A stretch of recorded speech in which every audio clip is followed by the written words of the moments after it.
Good afternoon, everyone. Hello.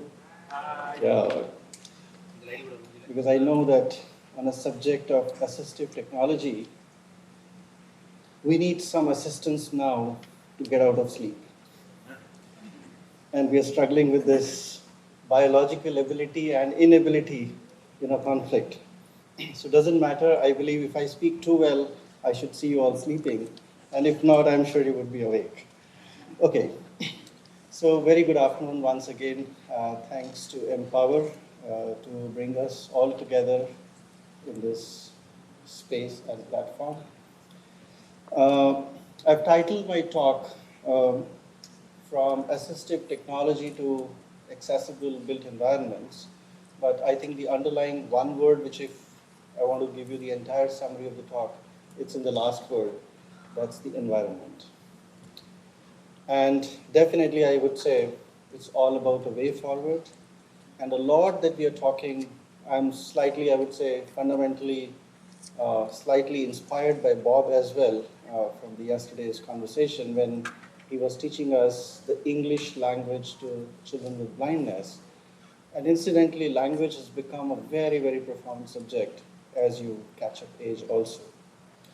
So I thought, what is essentially that I can give to you?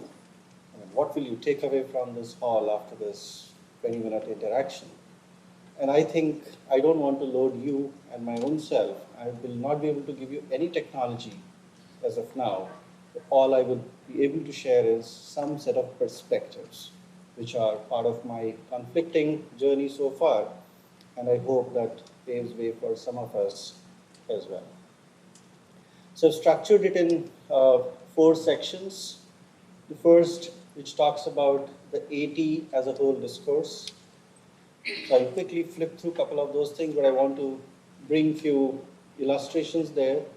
The second is making a case for an environmental approach. What does that mean to us?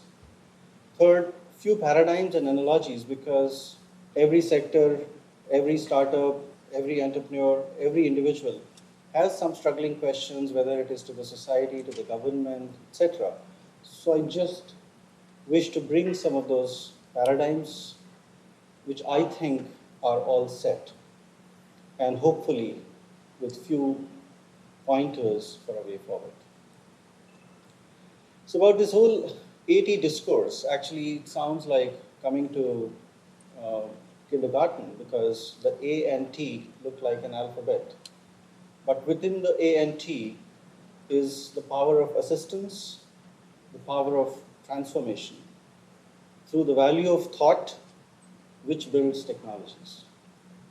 And it's all important that we are able to now again go back to the same subject, that how we have moved on from the subject of disability to accessibility.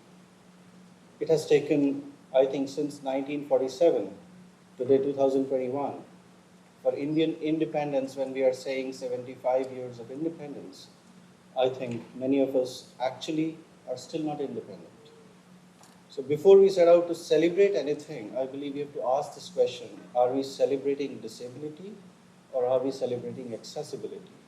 So that we understand the role that assistive technology needs to play. And the difference, yesterday's Preeti's talk, so heart-wrenching, so tough, yet so inspiring, was an oscillation between charity and heroism. We all had a standing ovation because that's the way a hero is saluted. But that's not what every individual with disability wants. Every individual with disability wants to be like you and me, also just like sitting. But on the other side, they are pushed to the other extreme of charity by virtue of some gaps between. And we assume that providing assistance, therefore, is a form of charity. But I would say no. It's the nature of assistance that we want to talk about actually empowers. And I believe that is provided by the technology if it's suitably adopted. So here is both sides technology, because I believe the whole AT discourse largely talked about, though I know a lot of technologies that we are using, including a person like me using, is not always a part of the adaptation of the human side, but sometimes coming from the environmental side. And that is what I'm trying to say. That one discourse of technology is providing support to the humans directly, which is the intervention in the person, which is the WHO model of disability. And the other is the story from the E side, which is the environmental support. That your personal assistive device, if it becomes a human assistive device or assistive technology, it becomes a HAT, H-A-T. And if we continue to work on those sectors, we of course need to scale up so that everybody gets access to it. But on the other side, for example, yesterday you saw Preeti reaching to the stage. You know, how did she reach? The space is always tied to all auditoriums of the world by virtue of their fixed geometry. It was also an AT, which is hiding behind it. And if you see, that's the environmental access technology, which provided between an interface between the wheelchair and the platform lift to get here. But both ways, I believe, technology remains at an enabler. So quick review. It has been changing lives. It has been impacting us, ranging from what we had seen from Madam Sujata, so many good works happening at IIT Madras, to the Neo Motion, to the Rise, thing by Arun, leading up with blade, bamboo-based alternative materials into prosthetics, also making them affordable, smart canes, Professor Bala, all in the sector of personalized assistive technologies.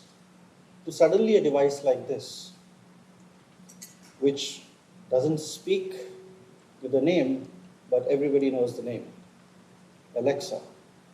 And I believe, I'm told that the development of this device was happening through a team of people with vision impairments to bring a voice-enabled technology, but perhaps has entered everybody's home in an inclusive way, to listen to a song, to give a voice command. And a very interesting scenario is when elderly people talking Alexa is a civilizational change of two generations between millennials and the traditionals connecting, provided it's truly accessible to everyone. So the fundamental question has always been, who, for whom are we talking about? So I'll just quickly rush through this because the point we are trying to make is, while we make a case for each disability as very, very specific, it's important to understand that each of these abilities or inabilities in a differential scale are part of every human body. So it's not always, so when you make a case for personal assistive technology, I would say every innovation for a personal assistive technology makes a case for an environmental inclusion as well. Because the moment this solved the problem of speech to text or text to speech, I believe the larger community also got included. And I think the past 2 years of COVID have been great for that sector, that today online education has become not just, I would say, a matter of possibility, but a matter of reality. So I look at the AT from the 4 C's, which I believe are very critical. One is knowing the needs in a critical way, deeper analysis of it. Sujata also mentioned in the morning, starting point of which AT for whom starts from the identification of the needs. The second is understanding the context. So the context comes from the environment. And when I say the environment, I mean the physical, the social, the technological, and the political. I think we have very smartly been playing safe by not using the word political, when we know the entire ecosystem of startups, fundings, taxations comes from the political environments. And we must make a case for it. But at the same time, this industry of AT or innovation does not need a charitable perspective, which sometimes we still feel that the distribution of these AT that the entrepreneur has to struggle by finding charitable models to support it. And that is where I believe is also the scope of creative design thinking models, of pitching campaigns, intense marketing, why not? And I would be very happy if I could do for some. Because at the end, the common goal that all of us have is to pitch 80 for a culture of inclusivity and not just as a means for its own self. So I'll quickly flip through this, that this is what life expectancy tells us, that 80 is not just a subject for persons with disabilities, but for everyone's lifespan. And therefore, if you see this graph, everybody falls into that range of assistance, and 80 is a good sector for us. And also, while we are happy that the world is getting better in terms of technologies, the sad news is we are acquiring more disabilities and more disease as well. And to capture this growth, the mission therefore is that if you see life around a person with disability, the 80 needs to push him or her into the same life that everyone else has. Whether hearing aids, the smallest device, I am struggling with my father to find one hearing aids, damn expensive, but I'm also not sure if the solution is going to work for too long. Many questions I have, but I'm not having those answers. That what if this hearing aid fails after 1 year? Who will repair it? So the whole life cycle analysis, because the products which are being sold in market, Swiss product, German product, where is the Indian product? Of course, we need one. A lot of other sectors from early childhood education, the role of captioning has connected between the early childhood to the later adulthood of education as well. And the AI that comes here as artificial intelligence, I believe for those of us who do not know artificial intelligence like me, so I look at the same AI as accessibility interface. Because we have been popularly talking about the UI and the UX, I believe we have to talk about the LI and the LX, which is life interfaces and life experiences, for which technology needs to be embedded into all these possibilities. Second part, the case for environmental dialogues. While we talk about all this, you can all see this auditorium. Beautiful, well-designed, well-included also. Yet I see Mohan ahead of the line, because that line excludes by one barrier, right? No technology can now repair it. But the only way it could have been repaired was if the design of the environment was made inclusive. Like that, we have many such invisible lines. Every step I see as a line. The stage is a line. This is a line. A door is a line. Millions of lines are crossed every day by many of us without realizing how many barriers we could overcome because we could adapt. Some bodies cannot. The question is, even while doing great at assistive technology, we cannot leave the environments by themselves because this notion of barriers will continue because if AT is alone, if it has to respond to contexts like this, we cannot let people who are responsible for the environments sleep. Even that sector needs to be shaken up. And that's where I believe we need to create a synergy between the PAT and the EAT, right? Which is the personalized assistive technologies to the environmental assistive technologies as a game changer, because inclusion is a common goal that we wish to achieve. And here comes examples from the sector of information in the built environments, elevators, improvised technologies in elevators, moving ramps, so instead of just a ramp, a moving ramp, the metro coaches and the platform edges, still those gaps can be covered, but some great works are already happening. The braille digits, but where we again get stuck, we created amazing, extremely interesting stuff. but we got stuck with security gates. All we needed was an environment of making these lines little wider and these dots at every corner. So these dots can help us. The pelican signals inform us, and these kind of environments help everyone, whether on a wheelchair or with a trolley bag.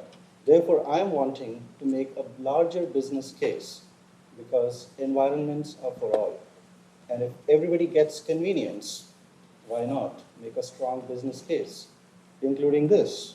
If red is to stop and green is to start, why not the insertion of color systems makes it more cognitively interesting, including something like a Google map where you see the various features of technology that have been added to it make urban mobility inclusive, not just to one sector, but to everyone.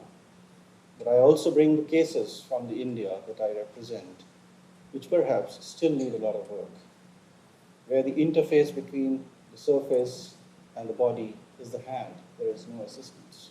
We need designs. We need technologies. The tricycle fails because the turning radius is not there. And still, the branch of the tree remains my assistive technology, which is my stick to move me on. And crawling in those streets also is a part of that environment. So we did some studies on washrooms and public sanitation. Since I think my time is close, I'll quickly just show you that while an assistive technology must be able to solve this problem, I still will pursue the case that a better design could have done a better job. So when we analyze the amount of turns that one needs to actually use a washroom which was wrongly designed, we could analyze that turning this by 90 degrees could make only one turn and do the job, which was not expensive, but just had to be done in the right way. And therefore, this will always be the game between the P and the E. How do you play the game of fitness? Whether we push from here or from here. So I believe these are all forces. AT is a central force, whether from the P side, but I am saying also from the E side, so that somewhere we meet in between. This is the whole journey that any assistive technology goes through. And a very critical point is what happens after sales. And likewise, the EAT also has to look at the sectoral approach, where the businesses lie, ranging from information to education, from mobility to services. So whether it is Zomato or whether it is a banking service, the need for access to an environment becomes important. And if you actually see immense nature of possibilities, it would look like this. These are all sectors to be explored for more and more work in order to be achieving the fit, which is between the Vitruvian man and the Vitruvian woman on a wheelchair possibly, so that the P and the E connect through the AT. Third is the paradigm for certain PIC analogies. We all know, I just wanted to update, that the universal design theory has also moved forward. From the 7 principles of the 90s to the 8 goals of the 2012 and the 5 Indian principles. And this journey has shifted from equity to cultural appropriateness. It's important to also keep a track of how the cycles of innovation have happened in the past few decades. And you will find we are already on the 6th wave. Taking this forward, this brings us to the question of fitness. So are we fit enough to carry the ecosystem of accessibility forward? A quick glimpse to how this interfaces. So what I've shared is a perspective. Now you see things as interfaces. A wheelchair is a design, but also a low-floor bus and a ramp is a design. A bus here is a design, but also its detection is a matter of design. A quick example of how we've created an environment. This is in Gurgaon, a bus stop. Important subject. Now, we have created one design, but we have left things around it untouched. Now, that's not the way technology is going to take us forward. Then we have put the tactile material in a wrong way from the new design. So I'm sure the intent is not bad, but the lack of awareness is creating an obstruction in the tactile route. This leads us to situations like this. And on top of this, when people have to board the bus, they stand very nicely. My question is, how will you make the system work? Because this is the interface. So no matter how much you technology design, this interface becomes a question because it requires social connect as well, of which we all are part of. So the bus stops in the middle, and this is how people board. So the low floor bus, the whole purpose of that AT becomes defeated if it doesn't come closer to the bus shelter. So looking at this way, the other is the analogy for the ramp, always keeping a wheelchair in the mind. And here you see, able-bodied, fit person also uses it, makes a case for inclusion. And that's why I put vector P and a vector E to make inclusion possibility. Taking this further, just wanted to simplify the whole thing. You know, accessibility is an attribute, it's a quality that we all aspire for. And UD is not a theory, it's an application, a process, a tool which can be used for evaluation. And the common collective collaborative goal is the world of inclusion. Quickly, the way forward, I believe, is this is always guiding us in the way forward. And yesterday I was discussing with Chapel also that we are yet to see any conference on goal one, which is the goal of poverty. And disability and poverty are intensely connected, right? And if you achieve goal one by affordability, I believe we can integrate that as part of Empower in times to come. The second question that most of us raise is about cost. These are the teeth of my father, who fell down on a barrier that he didn't notice in the parking and bled his mouth with a tough call on his knee replacement surgeries. And I always got this question. Accessibility definitely has a cost. It does not come for free. But inaccessibility has a price to pay. Is the nation ready to pay a price of having 1 million people uneducated, unemployed, in pain, and still not question this? So I believe even if accessibility has a price, cost to pay, the choice remains with us, and that's how pitch the case. And that's the tip I wish to forward to all of you. That at the bottom of the tip is the people and their participation. At the central level is the I of the innovation. And at the top is the technology, which must transform the trust in all of us. This is the lab that I lead. I know I've short my time. And the kind of works we are doing is we are trying to build documents for citizens, not for just the ministry, so that they can read it and question what is happening around them and also do it for them. So this is a document which guides accessibility in the built environments. We understand it's not done by one person. We always wanted to blame one person, but we realize it's a whole gamut of stakeholders. It's part of the document. It's freely available online.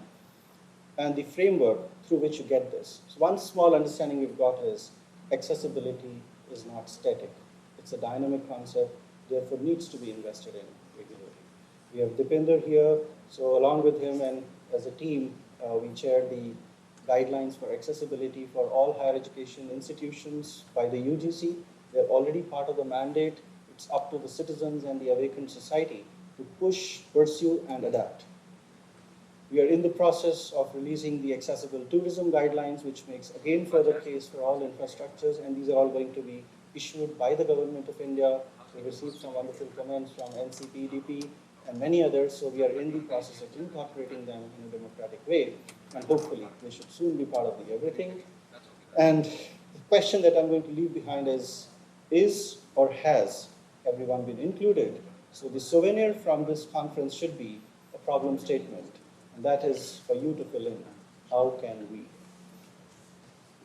And these are the possible ways in which you can see, because I feel Empower starts with EM, so I started with EN, that you need to have engagement with the environments to enable in order to support the potentials of the people with possibilities, and there cannot be an empowerment if you do not embrace and empathize as the beginning points to start the whole discourse. Thank you very much.